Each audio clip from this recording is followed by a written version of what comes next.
Rizka. Seperti biasa untuk market update kali ini, jika ada yang Bapak Ibu ingin tanyakan, bisa langsung tulis pertanyaannya di grup chat ya. Jadi kita langsung saja untuk update marketnya. Kita mulai dari bursa Asia terlebih dahulu.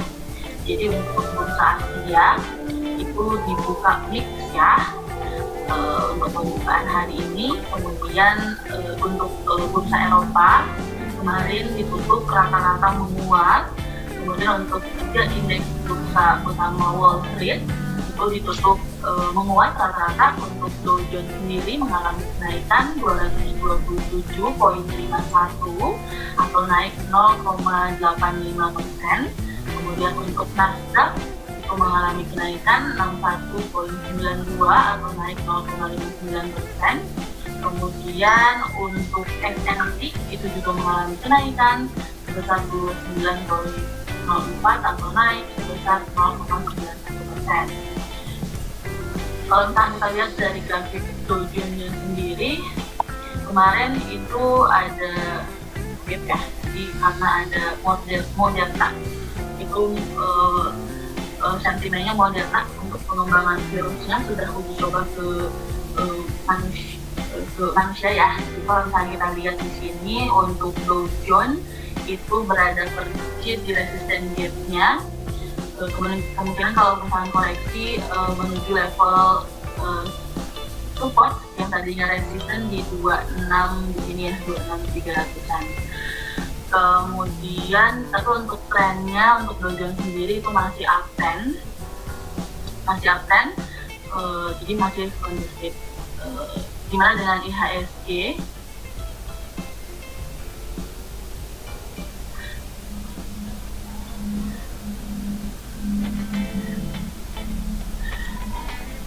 Bagaimana untuk IHSG? Untuk IHSG sendiri saat ini berada persis di garis supportnya, di level supportnya, di level psikologis 5.000, akan bergerak di rentang 5.000 sampai 5.138 ya. Kemudian untuk itu untuk IHSG. Kemudian saya mau update nih untuk dari BPS, ada data rilis untuk neraca perdagangan Indonesia itu membuka surplus ya untuk bulan Juni 2020. Ekspor tumbuh positif sebesar 12,3 miliar USD, kemudian impor 10,7 miliar USD. Jadi surplus sebesar 1,1 miliar USD.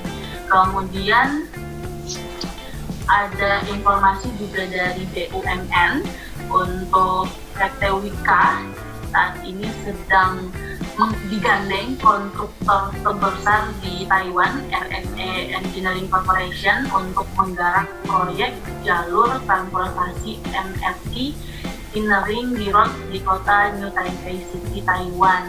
Jadi yang menariknya itu adalah Wika satu-satunya kontraktor dari luar Taiwan yang mengerjakan proyek tersebut.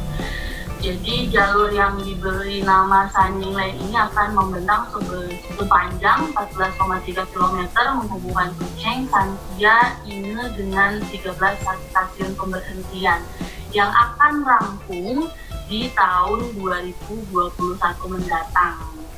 Itu mungkin update-nya. Kemudian untuk topik hari ini mungkin Bapak Ibu bisa dipantau sektor CPO.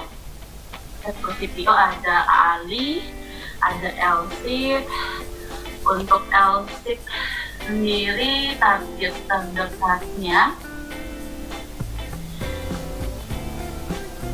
itu di sini.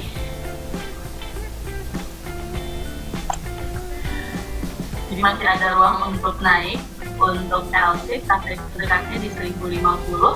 Ini harus jaga level supportnya yang tadinya di sini resisten menjadi level support ya. Kemudian ada Ali juga masih ada ruang untuk naik. Level resistennya di sini 9300. Ini yang harus dijaga level support. supportnya di 8.400-an ya. Kemudian ada WWPT. Untuk WWPT level resisten terdekatnya di 1110. Supportnya di sini ya, di 95. Mungkin itu saja dari saya. Mas Bram, ada penambahan? Selamat pagi Bapak Ibu, rekan-rekan semua. Terima kasih Mbak Erika menambahkan sedikit saja informasi. Kemarin ya pemerintah sudah rapat dengan DPR dan akhirnya disetujui bahwa pemerintah akan membayarkan utang totalnya sekitar 116 triliun ini kepada beberapa BUMN. Salah tiganya adalah Jasa Marga, itu akan menerima sekitar 5 triliun, kemudian Dika di 59 miliar, dan terakhir Waskita di 8,34 triliun. Sisanya adalah BUMN non-publik seperti Utama Karya, Pertamina, PLN, Kereta Api Indonesia, dan lain-lain.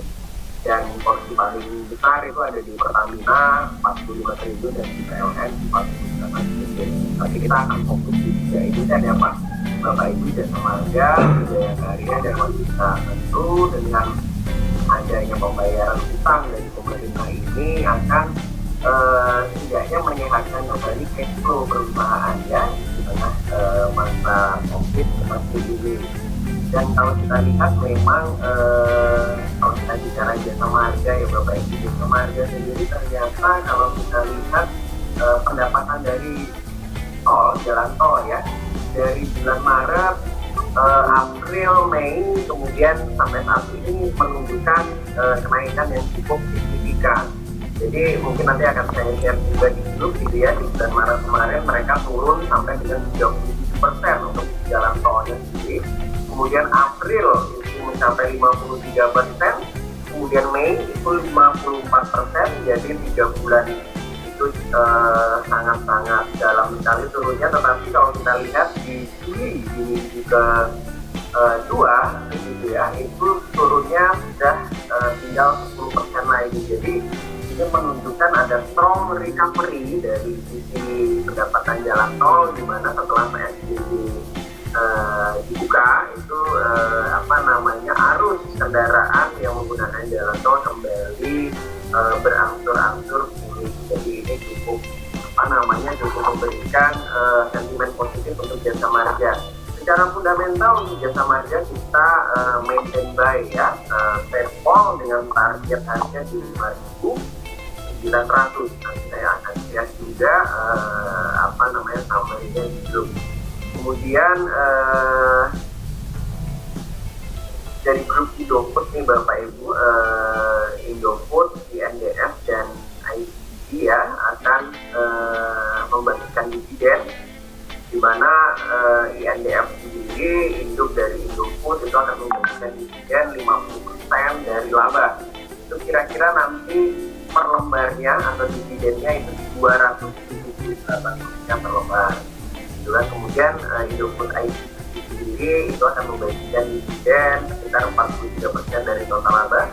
Itu kira-kira nanti dividennya di angka 215 per lembarnya. Kapan dividen itu akan dibagi? Kira-kira nanti di kedua bulan Agustus. Jadi Bapak Ibu yang dan ingin mendapatkan dividen, mohon diperhatikan nanti tanggal-tanggalnya ya, terutama tanggal yang akan diumumkan secara resmi mungkin dalam beberapa hari ini. Tapi memang perlu diingat ya ke depannya bahwa dividen ini pendekatannya berbeda. Jadi kalau Bapak Ibu tipikalnya adalah investor jangka pendek, lebih baik untuk menjual saham tersebut sebelum kumdet atau paling lambat pada saat kumdet. Tapi jika Bapak Ibu tipikalnya adalah investor jangka menengah atau panjang, tidak ada masalah kami rasa ya untuk terus tahan dua saham ini dalam jangka panjang, karena balik lagi untuk jangka panjang yang dibutuhkan adalah fundamental atau kinerja perusahaan secara keseluruhan.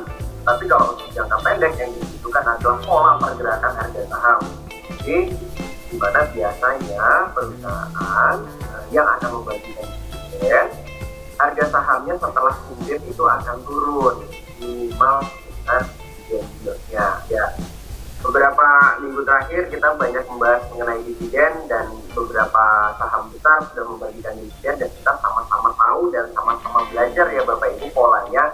Contoh seperti Telkom, PTBA, itu beberapa emiten besar yang membagikan dividen dan setelah tanggal dividen dia akan turun banyak gitu ya Bapak Ibu ya.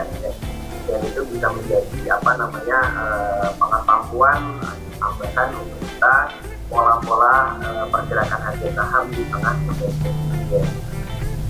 Satu lagi agenda utama yang ini Bank Indonesia akan mengumumkan ya Bapak Ibu terbaru. Kalau kita melihat konsensus beberapa sebagian analis mengatakan kita akan dipertahankan di level 4,25, sebagian lagi mengatakan akan ada penurunan sekitar 4%, tapi median dari semua itu kira-kira di level 4,10. Tapi kita harus lihat lagi gitu ya, karena kemarin bulan lalu BI juga sudah menurunkan, apakah kemudian akan menurunkan berturut-turut, ini kita masih akan lihat lagi. Jangan lupa nanti misalkan ada waktu, biasanya BI itu akan live di Instagram mereka ya, sekitar pukul 2 siang. Nah, kemudian kemarin sebelum 2 hari lalu ya, Singapura mengumumkan resesi ekonomi mereka di kuartal kedua, di mana pertumbuhannya sampai 41% dan kemarin Ibu Sri Mulyani maupun Pak Presiden mengumumkan kira-kira pertumbuhan ekonomi kita memang akan minus ya di level antara 3-5%. Ya, ini perlu diantisipasi oleh kita semua gitu ya, pertumbuhan ekonomi yang di kuartal kedua yang cenderung untuk minus. Kenapa kok minus? Karena praktis di kuartal kedua yang dimulai dari bulan April, Mei dan berakhir di Juni itu hampir semua engine perekonomian mati.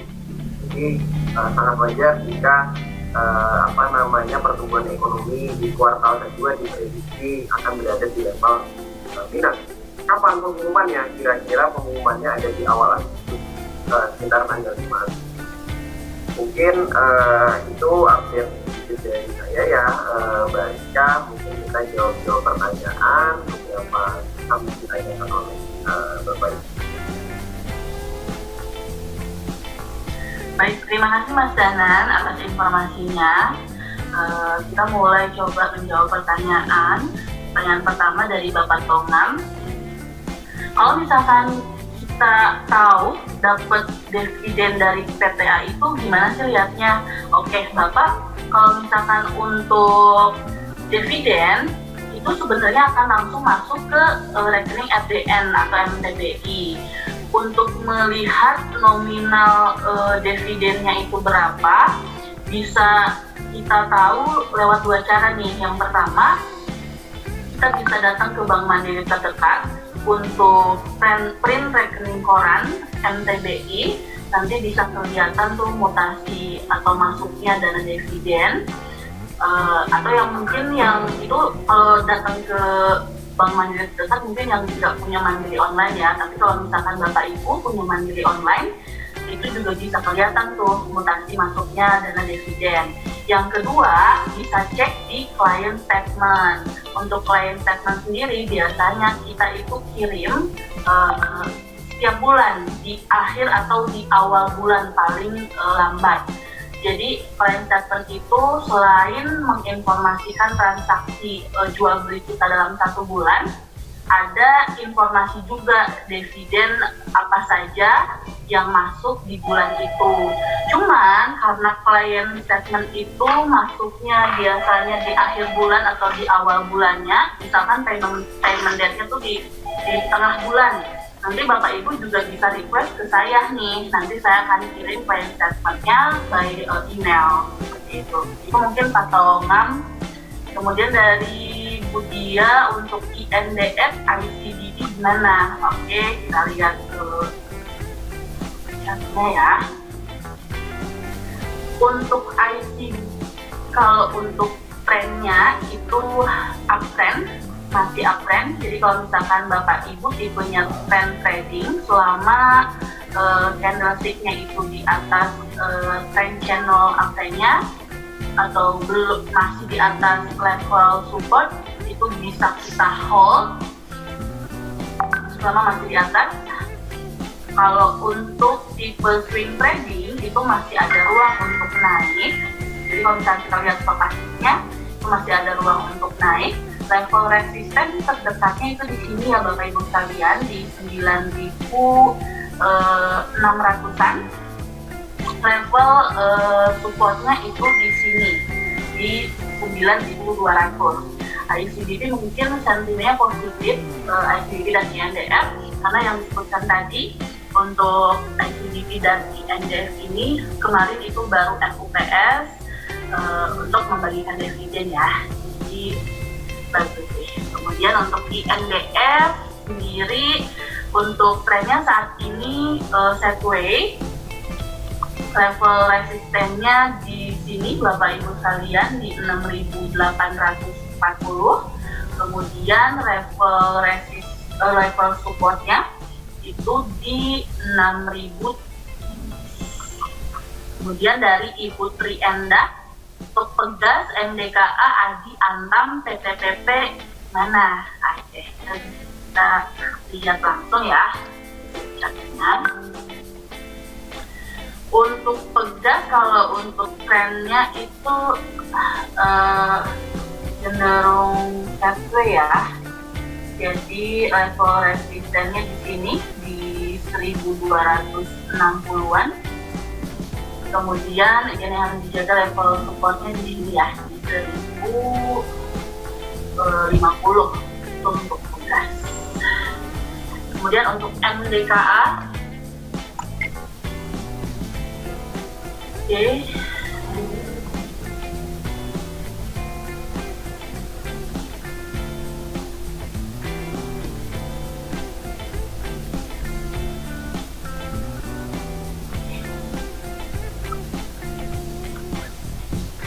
Oke, ini untuk MDKA. Jadi sudah dari minggu lalu ya, itu breakout di atas 1.400. Kalau misalkan kita lihat di sini, kemungkinan akan turun dulu nih ke level supportnya di sini ya, di 1.460-an di sini. Jadi kalau misalkan Bapak Ibu mau masuk, mungkin bisa tunggu di 1.460-an ya. Kemudian untuk Adi,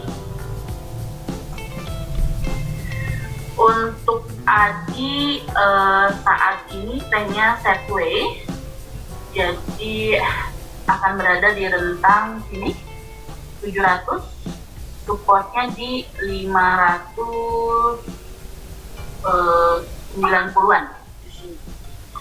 Kemudian untuk Antam, kalau Antam trennya untuk trend trading itu masih uptrend selama candlesticknya masih di atas level support, itu masih uptrend. Cuma untuk swing trading better kalau misalkan mau masuk menunggu di sini ya Bapak Ibu sekalian di 6.30 dan 40-an. Jadi kalau mau masuk untuk swing trading yang jangka lumayan, yang untuk swingnya sambil ayunannya, mungkin bisa tunggu di sini di 6.30-an karena ada ruang masuk. Kemudian untuk PTPP, oke. Untuk PTPP, untuk level resisten terdekatnya itu di sini Bapak Ibu sekalian, di 1.090 ya. Kemudian ini harus dijaga level supportnya di 960. Kemudian untuk hardware kemarin cukup naik ini ya Pak Bapak Ibu. Kalau untuk trennya itu masih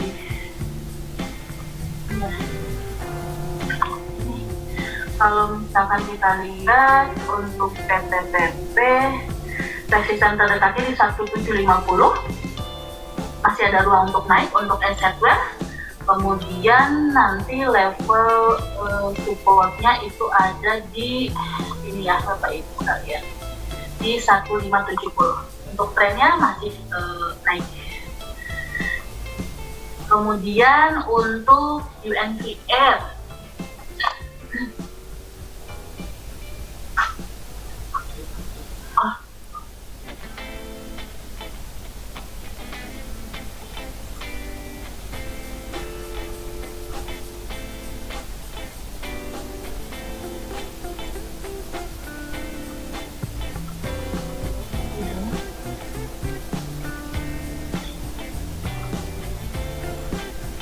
Oke, kemudian untuk UNVR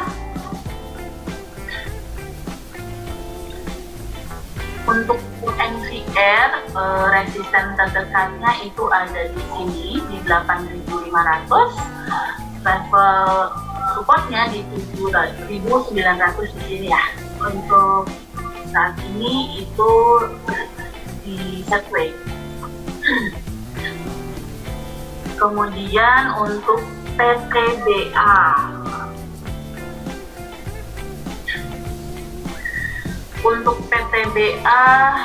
level resistennya itu di sini di 2250, kemudian level supportnya itu di 2040. Kemudian untuk UNDR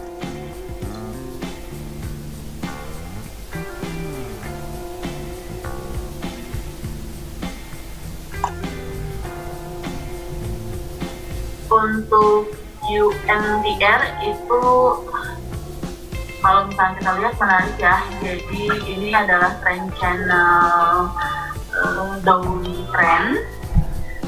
Kemarin breakout ya.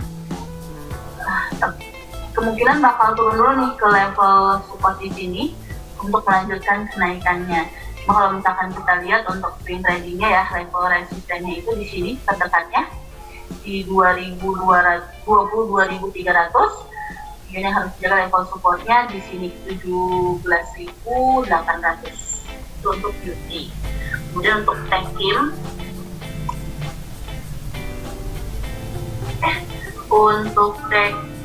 level resistennya di sini di 7.450, level supportnya itu di sini ya di 6.500. Kemudian Trail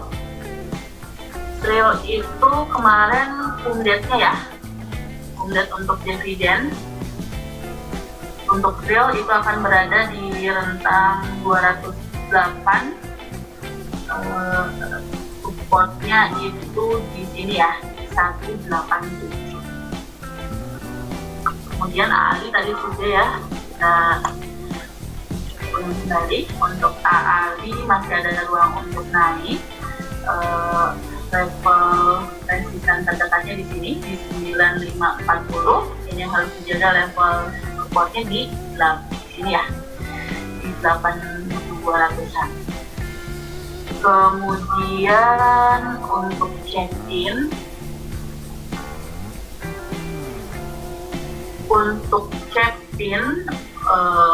untuk resisten terdekatnya di sini di 6.500, level supportnya di sini di 5.990-an. Kemudian untuk BSDE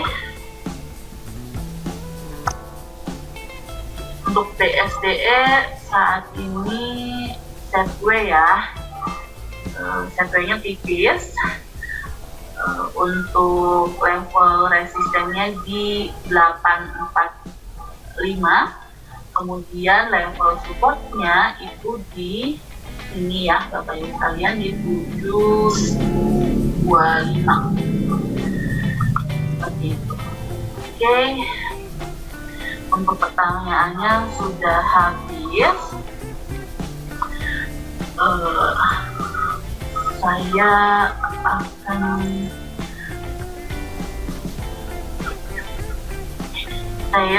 akan menginformasikan agenda pasar untuk seminggu ke depan. Jadi untuk hari ini itu ada update untuk NRCA, ada Elsa, itu update-nya hari ini. Kemudian besok ada update untuk TCPI, SMCP, dan PUDP. Kemudian di tanggal 20 Juli itu ada update untuk SPTP dan DUTI. Itu mungkin itu saja dari saya. Masih ada pertanyaan atau ada penambahan? Ya, cukup juga Mbak Rika, mungkin bisa dipantau per gerakan dan hari ini ya. Terima kasih Mas Danan. Baik Bapak Ibu sekalian, terima kasih atas waktunya. Kita cukupkan sampai di sini untuk market update hari ini. Mudah-mudahan membantu untuk referensi trading hari ini. Terima kasih, sampai ketemu di market update besok hari.